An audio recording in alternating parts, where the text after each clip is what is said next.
அஜித் வந்து அன்னைக்கு ஏர்போர்ட்டுக்கு வராரு. ஒருத்தர் தம்பி விசில் அடிக்கிறான். ஒரே வார்த்தை இப்படி. இப்போ ரீசெண்டா திருப்பதிக்கு போயிருக்கிறாரு. அவர் வரும்போது அதாவது ஆடியன்ஸ் வந்து பார்த்தோன்னா கத்த ஆரம்பிப்பாங்க. கத்த ஆரம்பிச்சோன்னா அவரோட பார்வை சிரிச்சு வேணாம் வேண்டாம் இது கோயிலுன்னு அழகா சொல்றாரு. இம்மிடியட்டா சைலண்ட் பண்றது. ஏன் அது சொல்லலாமே.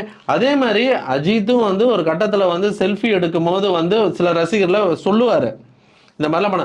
ஆனா அன்னைக்கு நின்று செல்ஃபி கொடுத்து ஏன் மக்களுங்க ஏன் ரசிகர்கள் என்னென்ன பண்ணிட போறாங்க. அதுல ஒரு பையன் வந்து போட்டோ எடுக்கும்போது அது அவன் பயத்துல ஒரு எக்ஸைட்மெண்ட்ல ஒண்ணும் தெரியல, அவன் போனை வாங்கி அழகா நின்று இப்படி எடுக்கிறாருங்க.